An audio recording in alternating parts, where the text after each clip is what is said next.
I was working in a museum. The building was gigantic, with 4 floors, 3 basements, and was planned to be expanded even further. As part of an October event, we did an overnight stay with some students. The teens involved were mostly honor students, so we didn't expect any weird stuff besides your typical teenage hormones.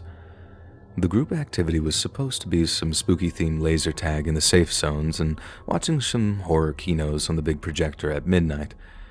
After eating a bunch of pizza and some stories, every teenager fell asleep in a room on the 3rd floor.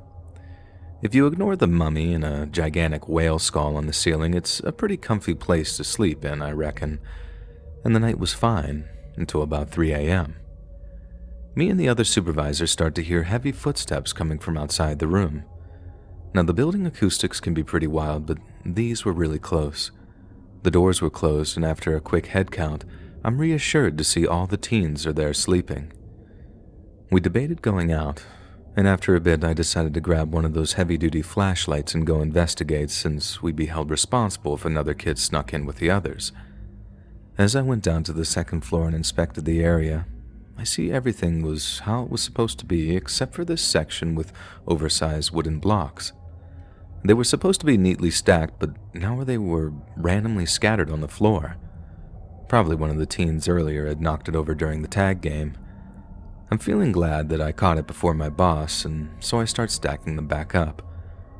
Suddenly, I'm startled by my walkie-talkie turning on. It was the other supervisor, and she sounded kind of frantic.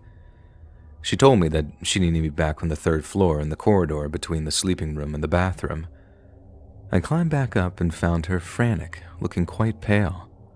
The corridor was near a kids' section with all sorts of toys and make-believe objects like puppets, a playhouse, and such.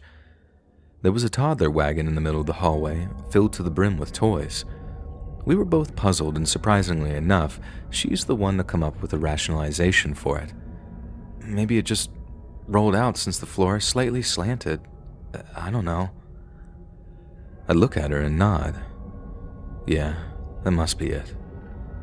Even though that wouldn't explain the stepping noises, it's better not to freak her out more than that, so that's case closed for now.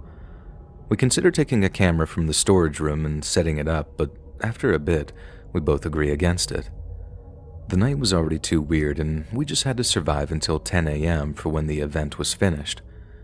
We opted to take shifts, and the night was pretty fine except for some complaints from the teens that there was some kind of noise that kept waking them up.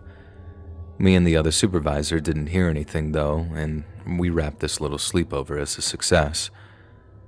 After the event ended, still kind of freaked out, I decided to do my little investigation and ask around for weird stories.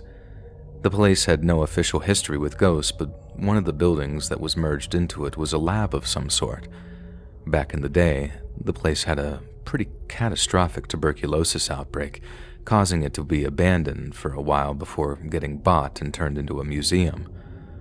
Also, there was no supernatural stuff, but one of my seniors made me aware of the 3rd basement that most of the employees avoided for some reason.